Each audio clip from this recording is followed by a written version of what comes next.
there, like the order we had, and then I guess we can just wing it. We're going live right now, gentlemen.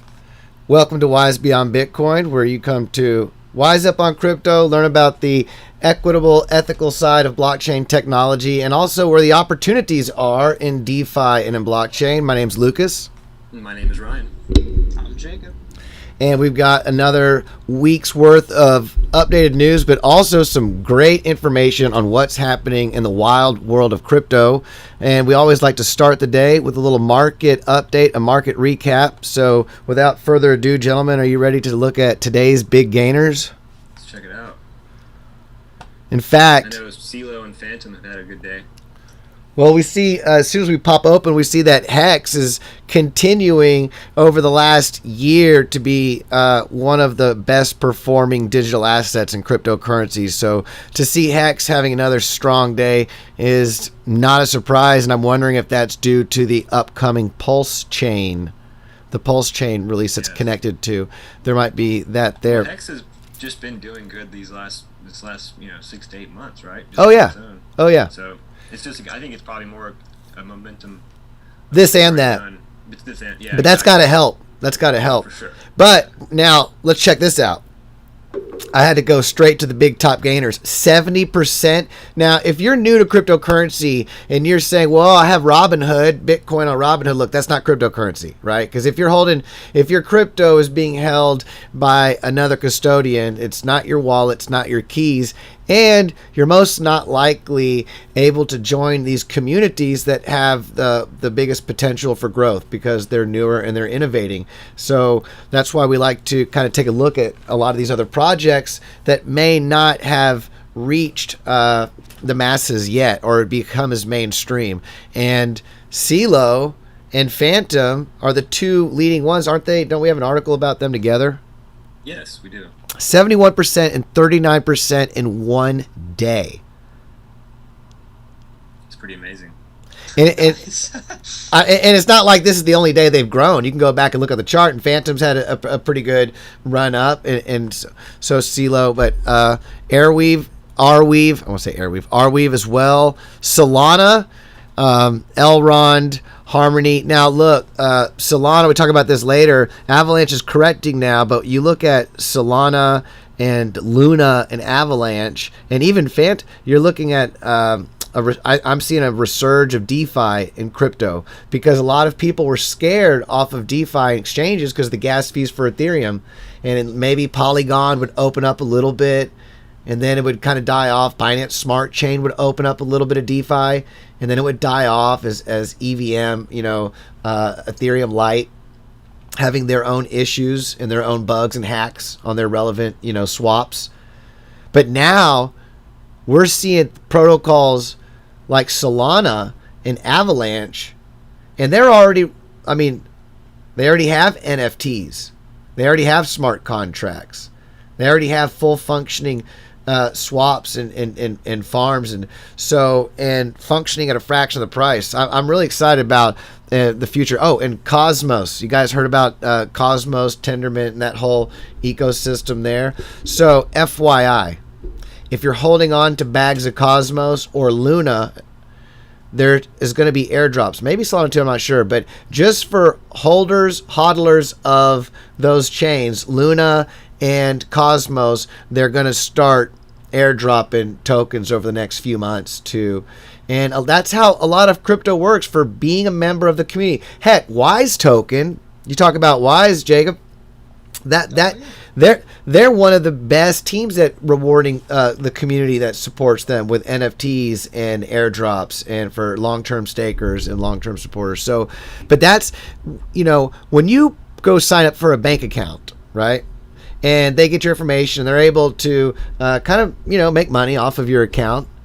They don't try to reward you or say, hey, thank you so much. Here, we're going to give you a Christmas present because we made so much.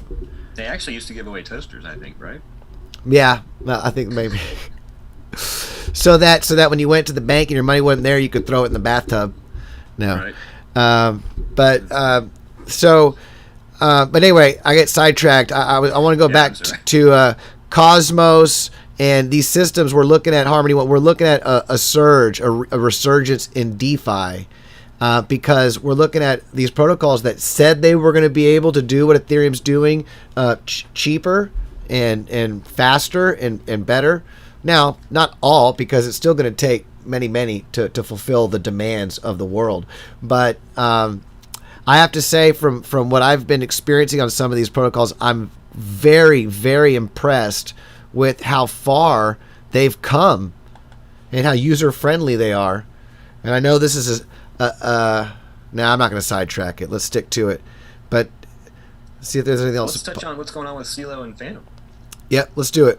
Let's get right to Those it. are the big names today, right? Yep.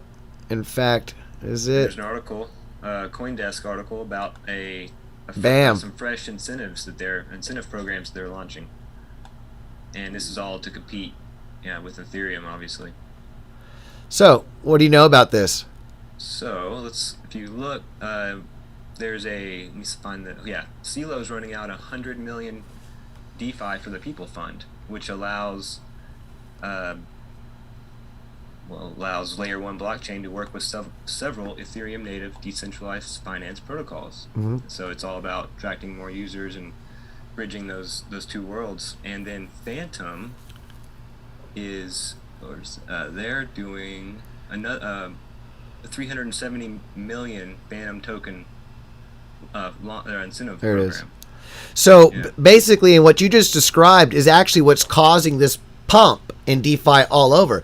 Because if I go and Google, it's called Avalanche 180 mil rush. There's an article on that. I'm using those buzzwords. Hopefully it pops up. But okay, Avalanche Foundation, here we go. 1 week ago, announces 180 million DeFi incentive. So you guys, just so you know, and might as well make it happen fast.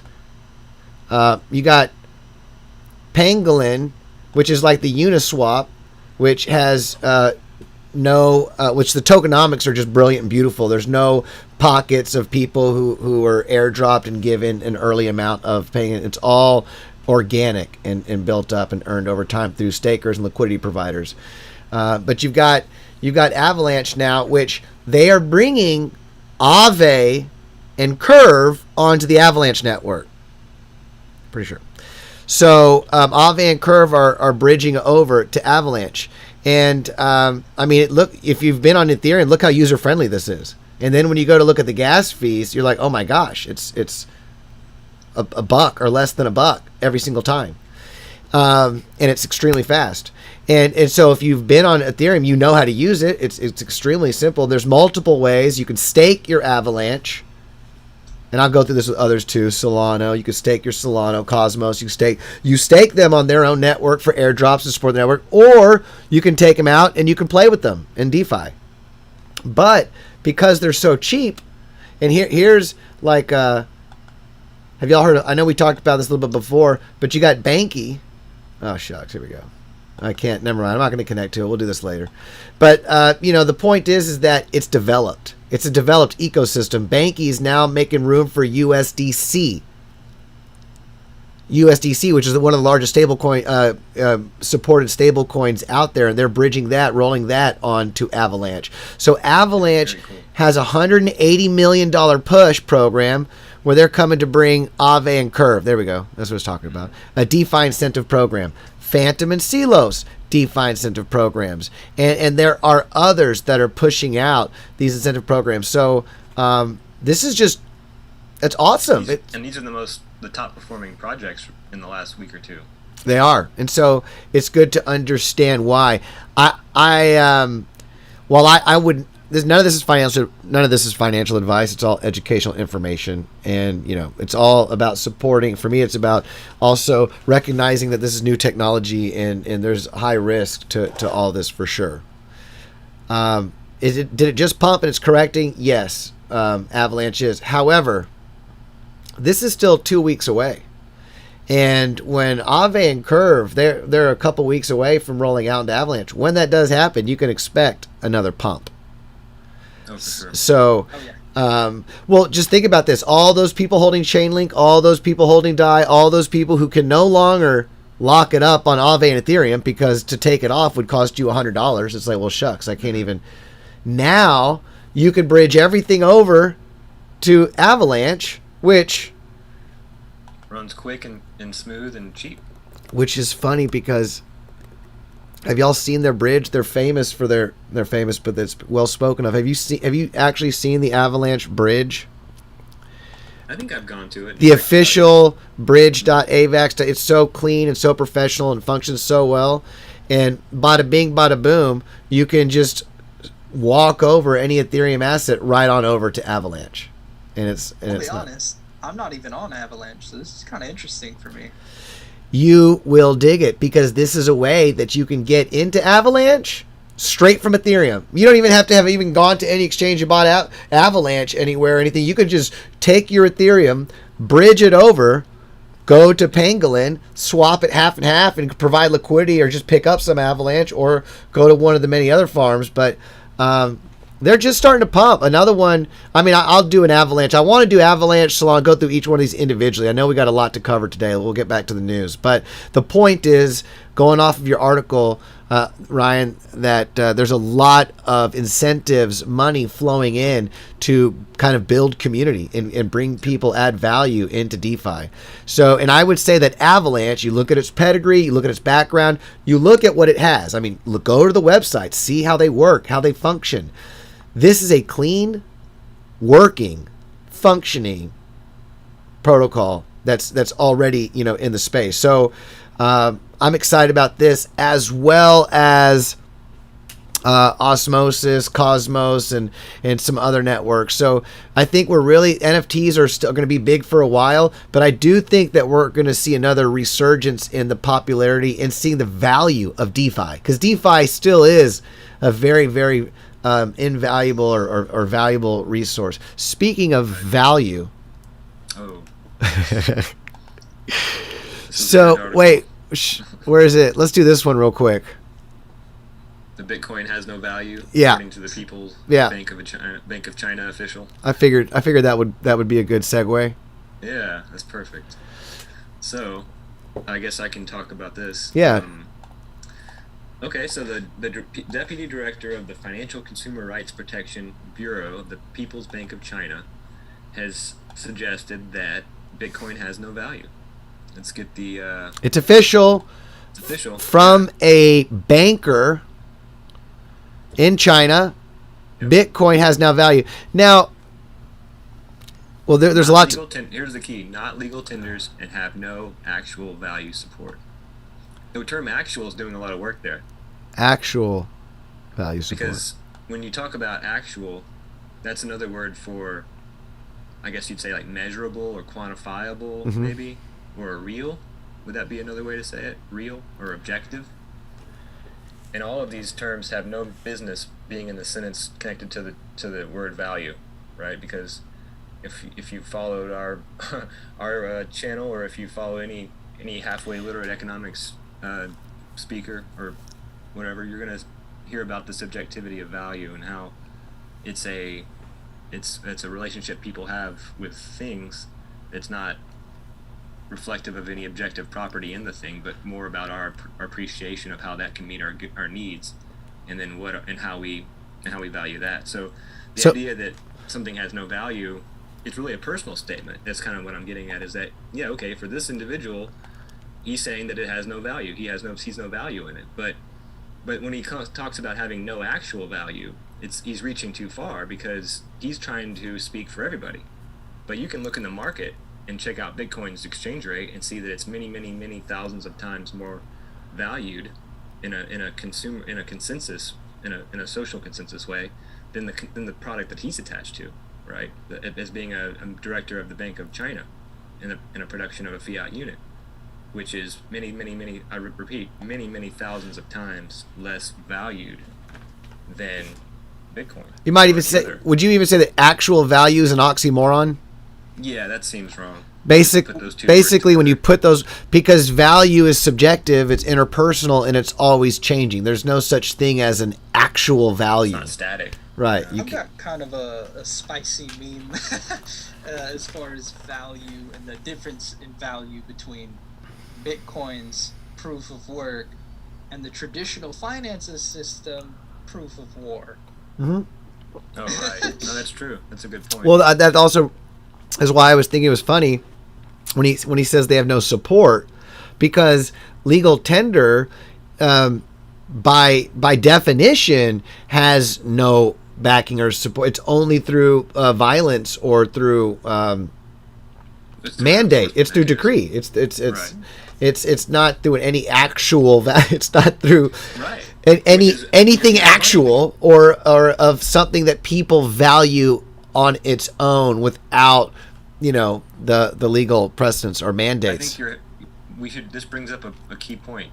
We don't know the value of something until other people tell us how they value it. It's something that gets demonstrated through actions, and so the fact that these things are trading at such high levels is evidence that people value them. They're demonstrating it through their actions. They're buying it. They're telling you how much. There's actually a rate. You could say, okay, it's objectively today at this moment, Bitcoin's objectively exchanging at this rate. So it's not. It's just completely wrong to say that it has no value. Right. It does. Now you could say it's not. You think that people are mistaken, and that it's overvalued, or that whatever. That's fine argument. But to say that it has no value, no actual. When you put the word actual, is really where the problem comes in. It smuggles in this idea of objectivity, in a zone that has. It'd be like if I said that man has no that woman has no beauty or no attractiveness to her. It's like, well, who are you to say that? Right. That's maybe in your eyes she's not beautiful, but there's plenty of people who would disagree and say, I'm sure her husband would disagree. Yeah, right. So I mean, it's just that's the kind of argument he's getting into here. It's this idea that you can account in a mathematical way for preference. And if you take the statement, it's so discombobulated. It's so there's no non sequitur. They're not legal tenders, right? Okay, cool. It's not a legal tender. No, it's not. No one's ever claimed that cryptocurrency is legal tender, because legal tender is legal tender. Bitcoin's Bitcoin. Right. He goes, they're not legal tender, and they have no actual value support. It's like, yo, bro. Is it those two things? Is it one was a signal to the other, right? So right. Has no value because it's not legal tender. Right. It's like those don't even flow together necessarily, my friend. But I would agree with you that they're not legal tenders. Although we'll get to it later, because some countries do want to bring it into the commercial sphere. And it's good that he brings up that, because they're not legal tender because they do have value.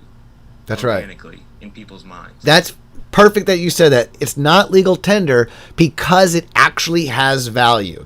And you don't have to mandate in any nation that people accept something for all payments, public and private, if it's something that they value on their own. If you have to mandate it, you're changing people's behavior from the natural course. Right. That people are telling you what they value, and it's not your fiat currency. And it was in 1930s, people valued gold, and they said, yep. No, you don't. And that wasn't legal tender. No, you don't. They said, I would remind this Bank of China scholar in monetary history. Maybe he is, maybe he's not. He should be. If you're a banker, you don't actually have to know much about value and monetary history. You just have to understand. I would point out there's 5,000 year history of gold being valuable and being a monetary asset. And the term legal tender was not a part of that. Yep. That world. That's right. So I don't know what to say. I would just like to speak up on this point, because now we're getting to the point where we're talking about, okay, value is this non-objective thing. It's very subjective. Something that I like to use as a tool to ascribe value is Metcalfe's law. I think it's a very powerful tool. The network effect. And I think when you take a look at the network effect of Bitcoin and all the people who are coming in, you can see value right there. Yeah, well, it's true. Well, here, we talk about value. Let me just come back right over here real quick. Here we go. Market cap. Yep. If you want to talk about value, why don't you just scroll on over here and look at the market cap. If you think legal tender has value, know that there's billions, there's hundreds of millions, if not billions, of dollars locked up. And I think if he's a banker, wait a minute, let's talk banker language. if you're a banker, then you must think bonds, corporate bonds, commercial paper. You believe that it has value, right? And what do we find out recently in the audit of a lot of these stable coins is over collateralizing and backing. So it's just a comment, an ignorant comment to catch a buzz, and he's just to support his team, And it's funny. You got to support your team. He works for the, We can get to that part, but I want to make one last theoretical point. They teach you in basic economics, in intro to economics, in your money and banking classes, that banks add value by financial intermediation. They match borrowers up to lenders. That's right. And they help facilitate exchanges that might not otherwise happen. They do a matching kind of thing here, right? And if it wasn't for the bank, the lender and the borrower might not find each other and might not know that a profitable exchange is actually there waiting for them. So they do facilitate commerce and facilitate exchanges and facilitate intermediation, right? Well, crypto is just the web layer of that. It's just banking digitized, right? And opened up to competition. So, but the same kind of intermediation is happening in this space too, and it's happening according to a bunch of audited smart contracts, which is a lot safer than any kind of trusted, regulated, controlled system with points of failure, right? So, I mean, it just kind of shows that he's not. I want to circle back to there's no theoretical point that he's making that has any sense behind it, and that it's really like you're saying, he's repping for the team. Yeah, he's supporting the old guard against a rival technology that is going to eventually make that whole position. And it just shows a lack of understanding of this new technology. But what you just said, banks have had a monopoly on that service for so long, people take for granted that there can be other ways of matching up borrowers and lenders, because that is ultimately how these intermediaries and institutions first were created and formed, to provide a function for, in an economic term, finding out where those resources would be most efficiently allocated, the most valuable place, and for capital growth and creation, and it allowed for the expanding of markets. But to now have all of this done on Web 3.0, to be able to have DeFi, to be able to have your funds are more secure than ever before. You can't have a Wells Fargo train robber come and take all your funds. No one's going to come bust open the bank and take out the vault. So I think one of the pink elephants that you don't hear coming from the SECs or the IMFs or any of these organizations, and maybe because they just don't understand, it needs to be more about the education to talk about it. But think about the blessing and the actual value, the actual real market value. No more counterfeit. Where's the metrics on how much resources are lost to counterfeit internationally, all over the world? They come out with millions, billions, other counterfeit money. Even the agencies that are designed to go out there and catch counterfeiters.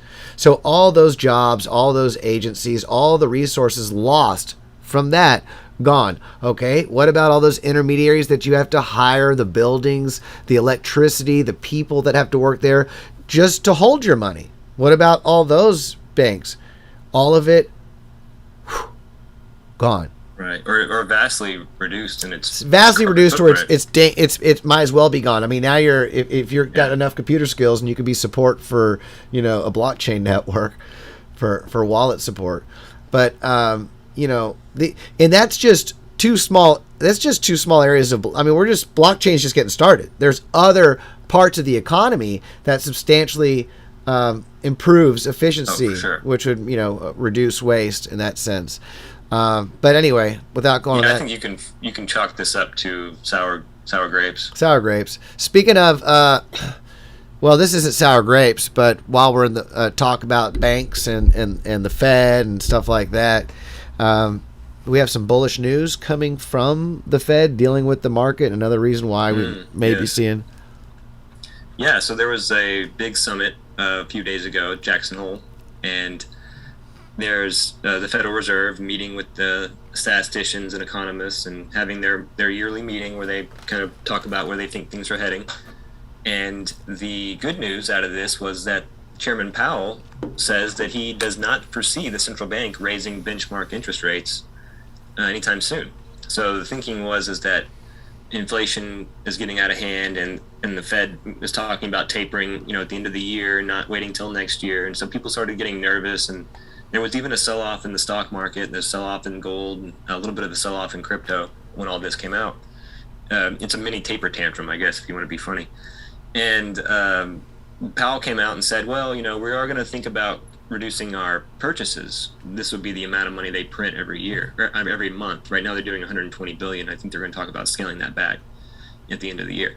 But they're being careful to say they're not going to change interest rates. So this is kind of like an assurance that the Fed's not being they're not really that concerned about inflation, and they are going to continue providing stimulus for the financial markets and the economy as a whole. And so the markets love that. That means that means strong dollar policies, still not going to be this year, maybe it'll be next year, and we can enjoy low interest rates for the foreseeable future. And that means that debt and borrowing and all the deals can continue at those low rates, which is very stimulatory, and it's great for Bitcoin and crypto.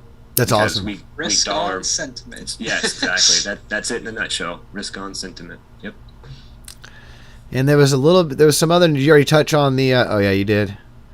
I didn't talk about the treasury yields, but they went down a little bit, which is just showing that the market is not worried about rising interest rates. When interest rates are expected to go up, people get out of treasuries because those investments fall during that environment. But if people are going into treasuries and pushing yields down, that's showing that there's confidence that there's going to be continued rates at the level we were used to them. So yeah. So just more bullish news. More bullish news. Yep. From the economy there. All right. Where else are we going with this? Oh, okay. What do you think about? Oh, this is a good one. Yeah. We've been touching on this issue about Bitcoin, a developing ecosystem for Bitcoin, and how that has been neglected, and how there's a couple companies looking to develop in there and left Ethereum for Bitcoin. And this is just another story in that same vein. So the CEO of Twitter, Jack Dorsey, is planning to launch a decentralized exchange for Bitcoin. And this would be like an ecosystem. There'd have to be stable coins developed, and who knows what all would follow from this. But it's the idea is to create like a Uniswap or an AMM or any kind of a custodianless exchange, so you can keep your Bitcoin and still interact with, say, a smart contract or a loan, a collateralized loan, or who knows, maybe yield farming. The sky's the limit on where this could go. Well, has anyone talked about how viable this is because I know Jack Dorsey, being the head of Twitter, has whatever resources you do being the head of Twitter, right? Right. But the way crypto works is you can have all the resources in the world and you can't just will something to happen. Right. And he's not one of the early adopters. I mean, I think he was kind of, I don't say late to the game, but later than others, and was brought into the fold. But it was like a big deal when he was gifted something on Twitter, or just started, I think, within the last couple years, maybe, or not that. Mm-hmm. But I heard that he might have some beef with, not beef literally, but something against Ethereum or other. This might just be might be in the maximalist camp of Bitcoin, and smoke. In fact, if you go to Twitter and you type in hashtag ETH, instead of Ethereum popping up, Ethiopia pops up. He did that on purpose. Jack Dorsey did that on purpose to put a slight to Ethereum. So he's doing everything in his power, in his wheelhouse, to steer the narrative and to control, which I guess is what a lot of these people do. And but so my thing is this: Lightning Network, you got Rootstock and Taproot. People are working to do this. It's not like he's the first person to try to use Bitcoin as the backdrop for our protocols. It just wasn't designed to do that. So it's taking, all the king's horse and all the king's men to try to figure a way to make it trying to make a way to do it that people don't say, why don't I just go to Solana? Like, why don't I just go to Avalanche? Are you sure this is how many bridges? What is it going to take to make this work? And How expensive will this be? Yeah, how expensive, how slow, how many parties and custodians have to go through. I'm just curious where, how. I mean, I'm curious as to what his understanding is, how he's gonna make it happen. Cautiously optimistic. Yeah, I like the idea, and I don't know, if it's doable. I mean, if it's just a matter of somebody saying, it's happening now. It's Bitcoin's turn. Dang. Right. All right. If it's that easy, yeah. What were these other cats thinking? But maybe it is. Maybe he knows he's got a whole team of people he's like, Twitter's complete. I got something else for you guys to work on now. Bitcoin DEX. Right.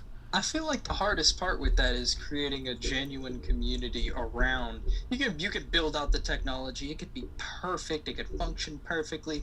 That doesn't mean you're going to have the users. It's true. And it's kind of dumb. The network effect. It's kind of dumb because decentralized exchanges already have Bitcoin.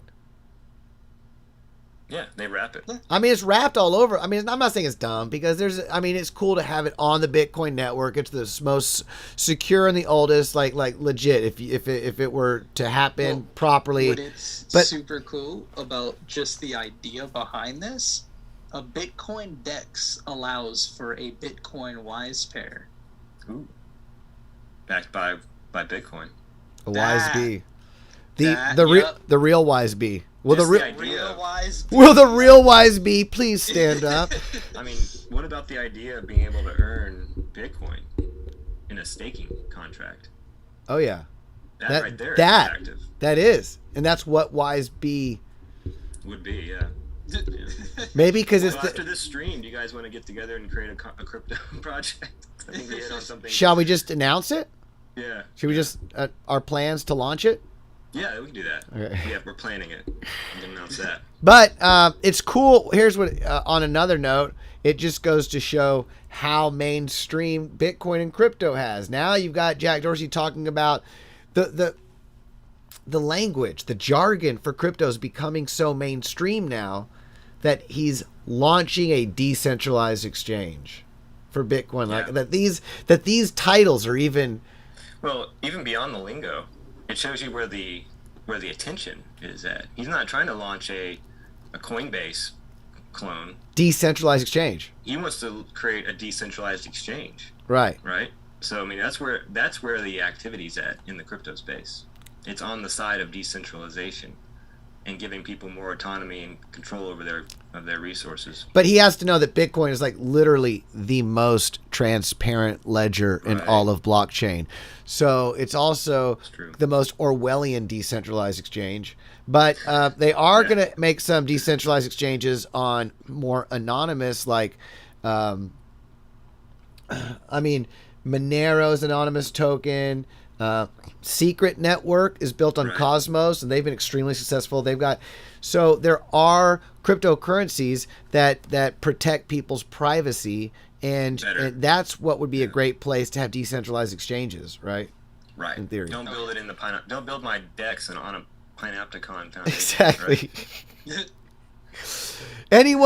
Anyone's decentralized. Anyone can come to the Panopticon. Anyone can come here. It's like that's funny. Okay, well, what else we got here? We have to talk about John Paulson. Is that this article that's all messed up for me? Could be the one about the prediction that crypto will go to zero. That's this article. Yeah. 1 second, I got the emergency backup. Boom. Cool. Here we go. So John Paulson, president, portfolio manager of the investment firm Paulson & Co. He said that cryptocurrencies, regardless of whatever they're trading at, will eventually prove to be worthless. Once the exuberance wears off or the liquidity dries up, they will go to zero. I wouldn't recommend anyone to invest in them. I think that just the fact that Wise Token has locked liquidity just debunked exactly what he's talking about. Yeah, well, that's true. I mean, but he's right though. If the exuberance and the interest wore off and the liquidity dried up, then these projects would approach zero. Maybe not maybe not all equally. Some would go there very fast, and others would be take their time.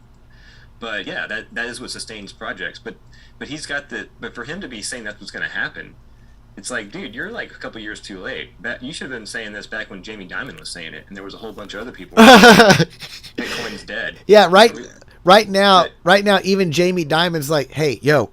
That memo was a couple years ago. Yeah, they're building their business on that foundation. So for Paulson to be like a holdout, and he's really digging his heels in 2021, still repeating this mantra. And it just makes you wonder. I mean, what it shows you is that that parable from the Bible that don't pour new wine in old wineskins. That's like a universal truth. Sure. It's perennial. For sure. And I feel like that's what's going on here. He's just not in a position to appreciate the value proposition that's involved here. And you say, I like how you brought that up. You can't appreciate the value proposition. I was just thinking, here's a man who was born into a world with this very complex monetary system that couldn't have understood. You don't just come in understanding the nuances of legal tender fiat and fractional reserve banking and lending. And so he's able to amass amount of wealth and figure things out and do very well for himself in this system. But he's going to critique a brand new technology that has literally just come out and has been around for just over a decade as eventually going to zero. I don't know where I'm going with this. You know where it makes me think about? That famous Krugman quote from the 90s where he said that the internet would prove to be just as revolutionary as, what was the thing he said? He basically said it wasn't going to change anything, and that we were going to look back on the internet and say, oh, that was, not a significant thing. Right. I'll tell you where I'm going with this. I would say this. It's like an epic fail. Here's what I mean with this, bro. If you could be a billionaire investor because of your ability to research and understand things, then take the time to understand blockchain instead of coming out and making some declaration of long-term value. Because he kind of couched it just like Peter Schiff or other popular contrarians who kind of will admit that it may be valuable right now, but it's not real value. So they're into this thing where it's like people are valuing it now, but one day they'll figure it out. But until then, I'm just going to be right. Even though so there's this need to be contrarian sometimes amongst people who are critics of government or planners. There's this contrarian streak that comes up where you're like, oh well, the powers that be don't know anything. Right. And I think you can internalize that and make that your like make that your prism with which you see the world in, and then you find yourself just wanting to spin the other side of every popular idea, right? So the masses are just always wrong, whatever it is. And I think that's kind of, it's like a knee-jerk reaction that, this has to be Tulip Mania 2.0, or this has to be the dot-com bubble, right? Yep. Dig it. Well, hopefully he'll come around. We can get him and Peter Schiff, and who's one of the other major popular contrarians out there over the last few years? Nori Rubini is another one. Nouriel Rubini, yeah. So yeah, we'll get these guys together. And I think even Peter Schiff's starting to come around. I think he's on shows now where he's starting to come. I think so. I don't know. I don't watch or listen, but I heard he was on a crypto-friendly show.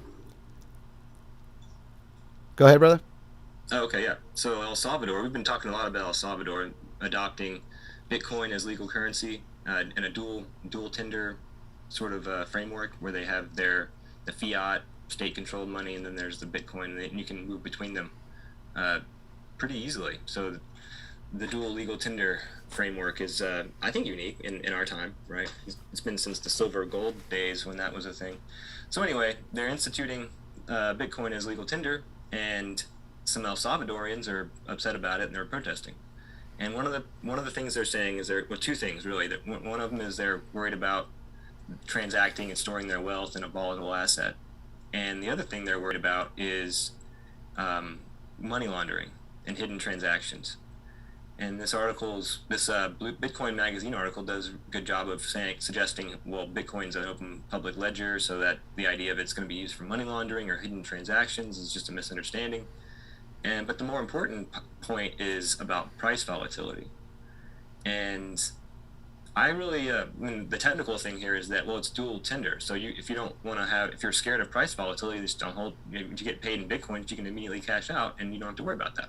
You can just, you can move out of that asset into the other, and then you're in a stable monetary unit. So there's not a concern about volatility if you have that option. But the other thing is that if you look at fiat currency over the long term, and it's true of a lot of the South American and currencies, just as true as, even more true than it is of, say, like the dollar, but it's true of all. At different rates, they do nothing but fall over time.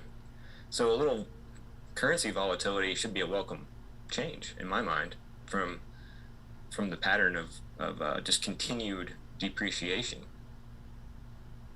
And that's, but see, these are issues that you need to have some background in money and finance to be able to wrap your mind around, and you can't expect people who've been living in El Salvador with all the corruption and the instability and the, we'll call it what is a more undeveloped economy.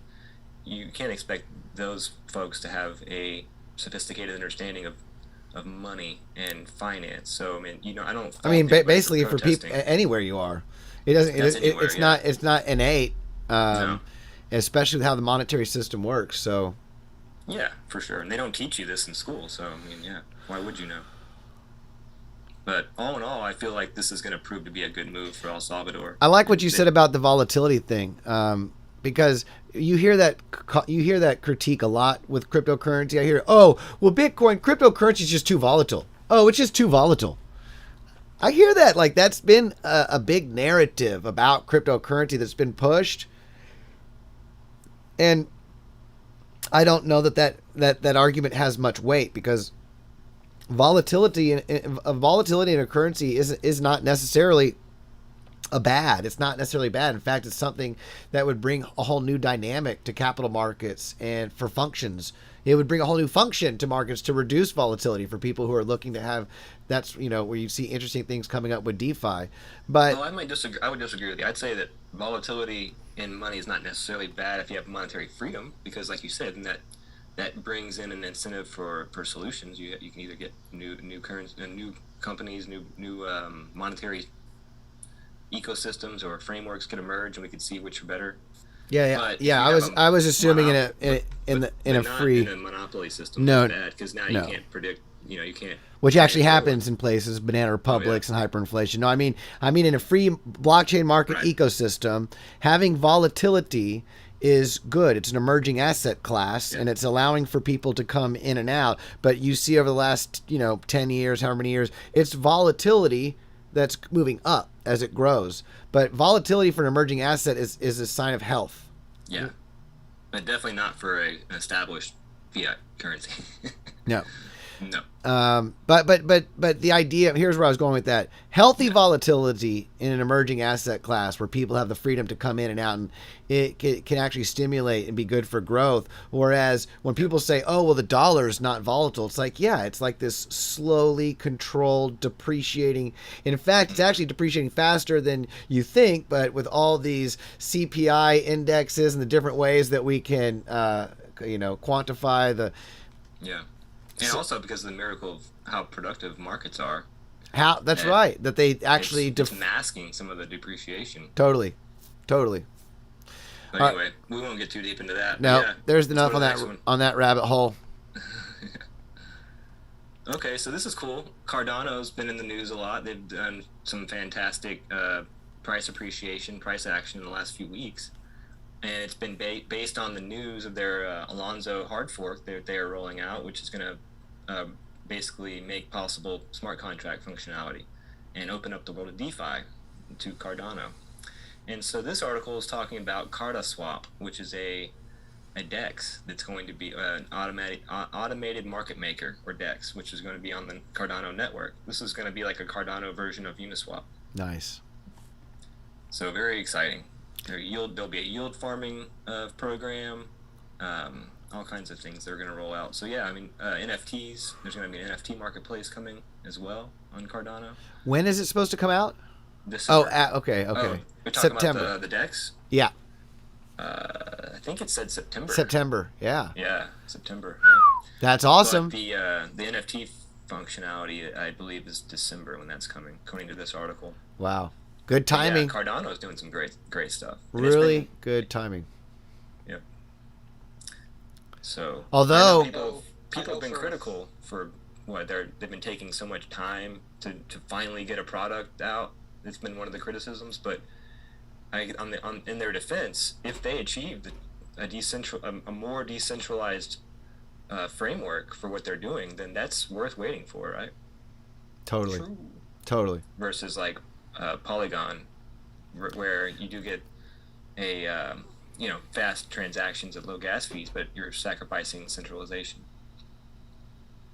Something I would like to speak on this fact too is I know that Wise Token has on the roadmap that they plan on making a Cardano pair, so it's interesting to think whether or not they're going to be using that DEX. Oh, that'd be awesome. Yeah. That'd be Very awesome. Cool. Another awesome Now man. this is exciting. Go ahead, Jacob. Yeah. I love this. So, have you ever just wanted to take out a loan and have the loan pay itself off? Now you can. Well, let's explain. Essentially, the way Alchemics works is you would take collateral, right? You could say it's a $10,000 position, and you would put it into this protocol. This protocol would then allow you to take up to 50% of your collateral out as a loan, and the other percentage of the 100% of your collateral is being used in DeFi in this protocol to earn interest to pay off your loan. And so what this allows you to do is, instead of worrying about paying off your loan with monetary commodities, time becomes the commodity that you're paying with. And it's very interesting because it allows you to bring future value back in time, into the now. Right. Well, the thing that I think about is that this gets you away from having to sell your asset. You don't have to liquidate it.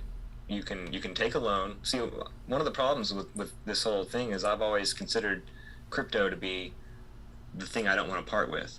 So the idea that I would take a loan on it and then later on sell it to pay off the loan seemed kind of odd to me, because it ends with me selling my crypto asset, which is kind of not what I'm trying to do.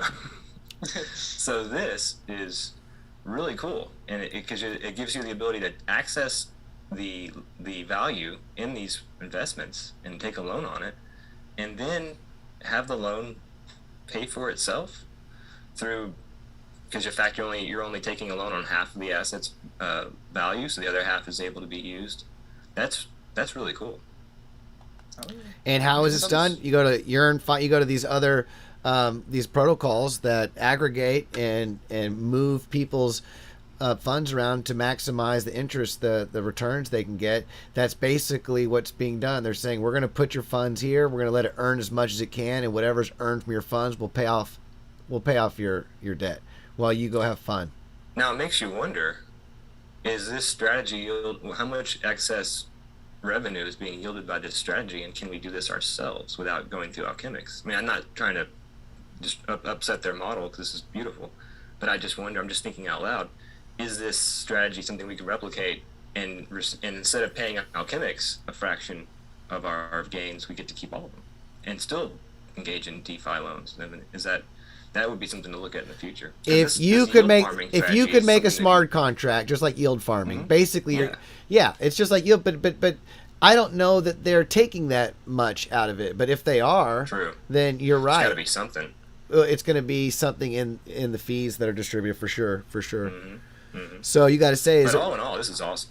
It's a great step it's a step in the right direction, and I like to see these collaborations. These are great partnerships. Yeah. One of the things that I'd like to speak about Alchemics is I believe it's in one of the Medium articles I sent you. You mean this one right here? That's the introduction. But that's also one that I'd like. Do you mean this one right here? That one right there. So one of the reasons why I believe in alchemics and the future of alchemics is the fact that their smart contracts are continuously audited. And that's not something that's always done in DeFi. Continuous audit. Yeah, so they're constantly having audits going through their smart contracts and making sure, like, hey, everything's functional, everything's working, there's no bug here. And I feel like that's really important to emphasize the security of the network and of the protocols you're using, is to have a constant audit if you're going to be having something like this. I mean, with Wise Token, it's nice because they don't need to touch the smart contract. It's immutable. It's locked liquidity. But in the case of something like this, having that continuous audit, I think, is something that's very, very powerful. And I feel like that alone is slept on as a concept. Do we know of any other projects that have a similar auditing process? I have not heard. I don't know of any. This might be the first one.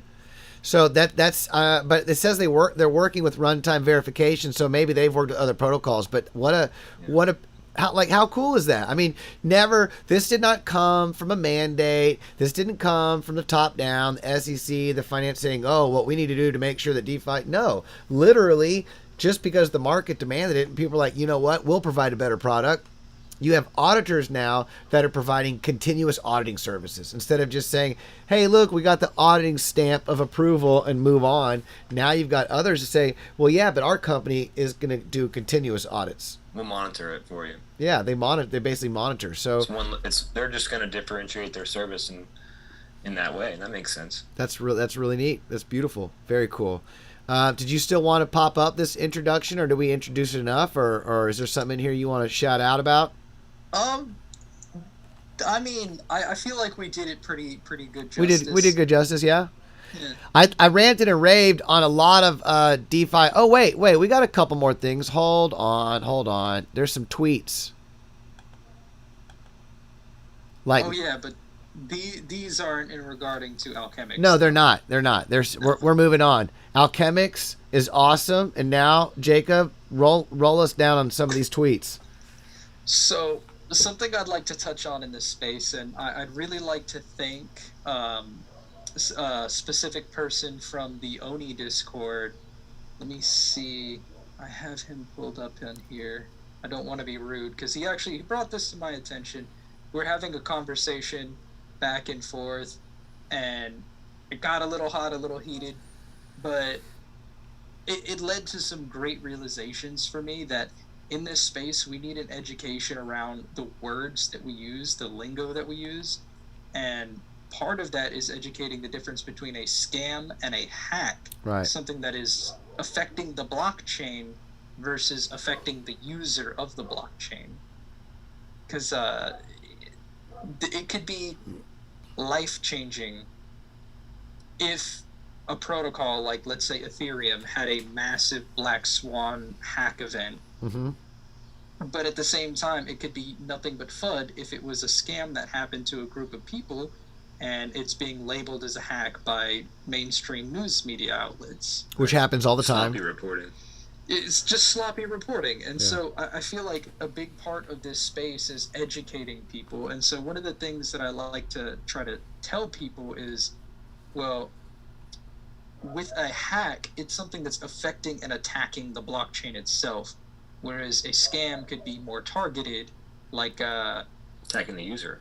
Yeah, attacking the user, like pretending to be OpenSea and having an account that looks like OpenSea and messaging people, trying to help them with their questions until eventually I get to the point where it's like, okay, for me to help you further, I need to know your seed phrase. Essentially, that's what these people are doing, is more complicated and more effective each and every day, tricking people into giving them their crypto. Yeah. And we're not all super secure as far as ourselves. You have to constantly be on the lookout for these things, and sometimes you might be tired and you might not realize, and you just accidentally entered your seed phrase without thinking about it, realizing, you know what, I just fell for a scam. Yeah. It happens to people every day. People who've been in this space for a long time. Oh, yeah. So, or in social media accounts like Telegram or other places where there's scammers waiting to pretend to be people. So again, don't ever give out your keys. Don't ever give out your keys. Don't ever give out your keys. Don't ever give out your keys. There's another similar kind of clarification that could be made between a hack of a chain, the blockchain itself, versus like the hack of a centralized exchange where people's accounts get liquidated. And it's you'll hear in the news, something got hacked, and they'll make it seem like it was the blockchain or the underlying chain, and no, it was just some centralized custodian that left some kind of vulnerability in their code, and since they had everybody's coins in their wallets on their server on their centralized network, they were stolen, right? But that's not a hack of the base chain. That doesn't mean that say it was Bitcoin. That doesn't mean Bitcoin was hacked, right? It just means that this centralized network was hacked, which was the whole point of going decentralized and having a blockchain in the first place, was to not have to rely on third parties. Single points of failure. Yeah, exactly. So yeah, I think that's a similar kind of distinction that sometimes gets glossed over in these news stories. And I would just like to take a second to thank Relit. Thank you for having that conversation with me. It was awesome talking to you on the Oni Discord. And it really does shine a light that the lack of education in this space is the underlying factor that makes it difficult for anyone to accumulate wealth. Mm-hmm. Education is a great barrier that everyone has, that barrier of entry. Right. And I feel like the more we can educate you with each and every video, you're one step closer to breaking through that barrier of education. And we're learning from each other because it's that's a two-way thing. Yeah, we're all it's growing so fast and it's so brand new that we're all going through the school of hard knocks and just learning it as we go along.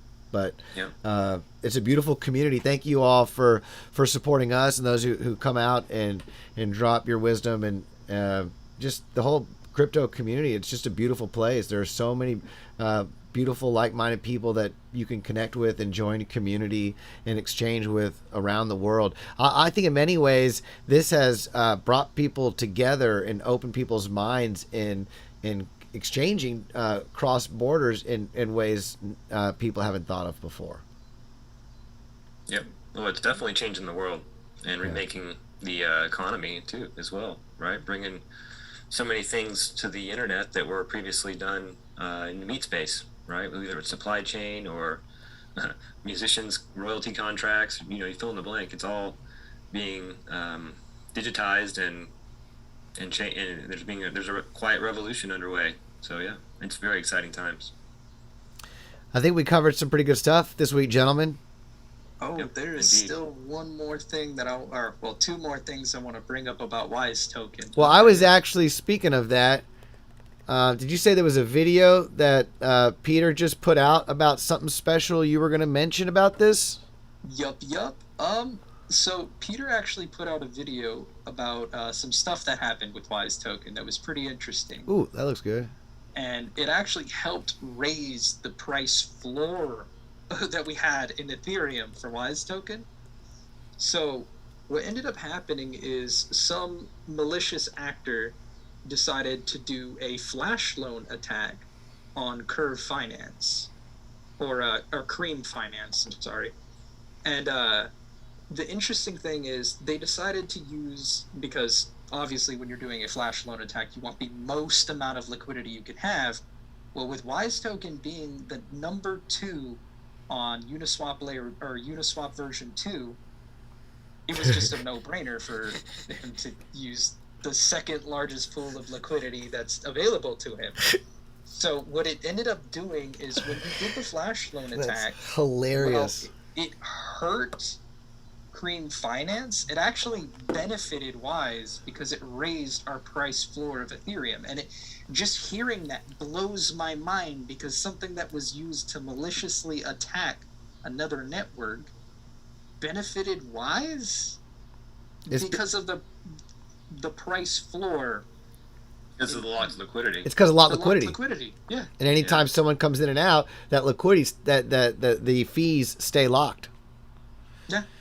And those fees are generating revenue. And that's not even speaking of the fact that Wise Token has other things that are going to be coming out to generate revenue as well. One of those bigger things is actually you can, if you can go open a search bar for me. I can do that. And type in startengine.com/praise. So Wise Token actually teamed up with Praise, and they're going to have their token be backed by Wise Token. And just like Wise, they're going to do the 50-day liquidity transformer event.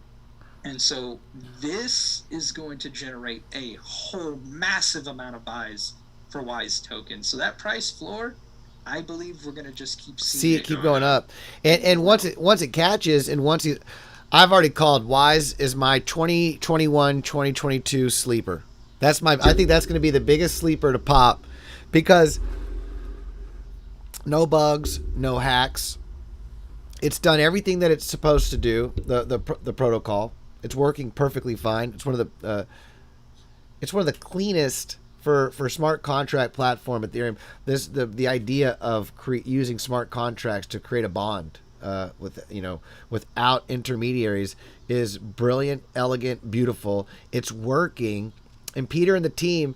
So if you want to know more about how, you should definitely subscribe to Wise Staking. That's the founder, Peter, right there, and he's always updating the community, not just on Wise Token, but he actually spends a lot of time educating about crypto in other venues as well. So definitely subscribe and check that out, and check out what's going on with Wise Token, because he and the team continue to reward the community. If you're a staker, a supporter, you're providing liquidity, you're joining a new network, they're constantly doing airdrops, finding ways to surprise people with NFTs to those who help grow the community.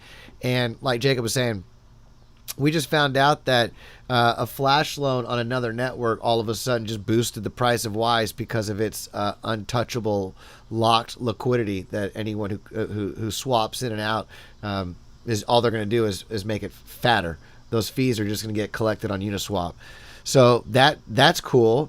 But we've got Wise Token doing NFT lending, DeFi lending, bringing liquidity to NFTs and other things. So the layers that are being built, the fact that there are so many in the interoperability, you talk about Casper Network, didn't even get into that. Casper Network, working on Cardano, already functioning on Harmony One and Binance Smart Chain. Yeah. So the reality is like, it's one of those sleepers that by the time, speaking of Avalanche, by the time people recognize it, it's going to have this big mountain of successful value added layers built upon it.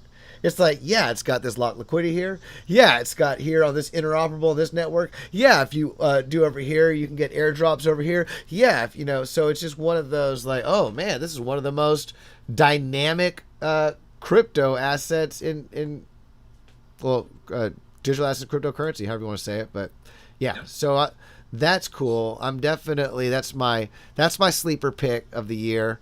And what else? Was that it? No, you have one more, Jacob. What was the other one? Well, so I want you to go ahead and click that praise for me real quick. Boom. So one of the things I wanted to talk about is right now you can actually donate and become an initial investor with praise right now. And it's super cool because you can use it using this engine, or using Smart Engine. You can invest an amount and you can actually look at the rewards. You can look at the rewards that are posted, right? Scroll down a little bit. Right here. So like just invest as little as $100 and you get a Start Engine owner's bonus. Yep. And then it goes up from there and the rewards climb tiers. And so wow. It's really interesting because you can get involved at the ground floor of praise before the liquidity transformer event. That's cool. Idea.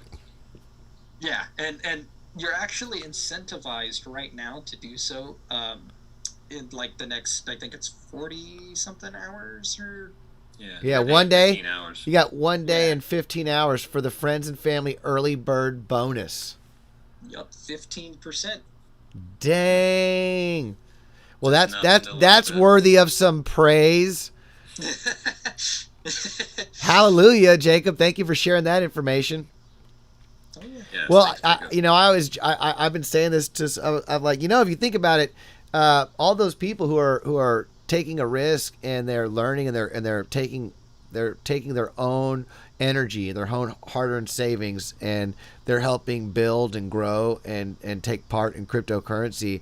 I think that's akin to casting your net on the other side of the boat, right? Because if you're usually continually trying to cast your net and you're not coming up with anything in traditional finance and the traditional markets, and it's just like you're chasing your tail and you're all the time working, but then you come over here and you come over here to DeFi and you come over here to cryptocurrency and you see all this stuff and it's just overflowing with fish. Like you got stuff like airdrops. Like, oh my God, I didn't even know because I have a MetaMask wallet. I woke up and Uniswap is now in my wallet. How did that happen? So it's like a whole new world of abundance that doesn't even make sense to the mind in traditional.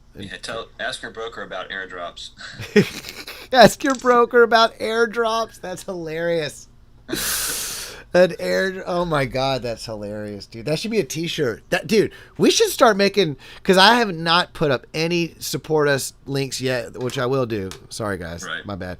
But yeah, maybe we do a little Wise Beyond Bitcoin logo and then it'll just be little sayings like that you have to do. That's golden. Ask your broker about airdrops. I love it, dude. I love it. All right. Ask your senators about a DAO. Right. Yeah, right. Oh, yeah. How to make the Congress a DAO. That's an idea. That's cool. All right. Did we now how do we feel about the week's coverage? By the way, I know we were late. We had some computer issues, but we figured it out and it shouldn't happen again. So thank you for your patience. We normally do stick to 6 to 7. This time it was 6:25 to 7-ish. What are we at right now? 7:30. Okay, cool. So we did about right. We did our power hour. We did our power hour, but we'll be back at the same bat channel, same bat time next week. Yeah, just tomorrow, if you want. Oh yeah, podcast coming up. We can plug it right now. Specific knowledge. Yep. .net. Boom. We're going to be talking about more in depth into monetary economics and. If you really want to know more about, stuff. Yep, the academic. Well, I say academic, but less about more detailed. Less about individual cryptos and more about the technology and the market and the space in general. Check out specificknowledge.net, run by one of the hottest minds and innovators and marketers in cryptocurrency. Sexy man too. Sexy man. Where is that beautiful? It's under the about. There we go. Hold on a second. Yeah. Bam! I'm talking about Devin P. Marty right there. But you got all three of us. We're all three going to be there, and it's awesome. He's put this together. He's got to be one of the hardest. So many hardworking people in crypto, but I will put him up at the top, and he does a lot to promote education and the knowledge side of it too, and the ethics, the equitable and ethical side of crypto, which has always been one of our biggest draws and passions and kind of what brought us into the space to be a voice for the educational side. So yeah, check this out. We've got 8 episodes out and we'll be doing our 9th one tomorrow. So that should be out. Come subscribe, check it out. We're on Spotify and iTunes. And yeah. Does that sound about right? Is that a wrap? Sounds like a wrap. Well, thank you guys. We'll see you next time. I'm going to say until then, have a beautiful day and namaste, and let you guys take it out from there. All right. Well, thanks for spending your evening with us. Thanks, Jacob, for coming on and helping shine some light on Wise and what they're doing and all the cool stuff you find. And, as always, it's awesome being on. I'm just so glad to be a part of this space. Well, you're definitely a part of it, brother. You're definitely a part of it. Your research and your sharing is invaluable, and we look forward to continuing this. So maybe next week, gentlemen. Yeah. Till next time. Cool. Adios. Bam. That was good.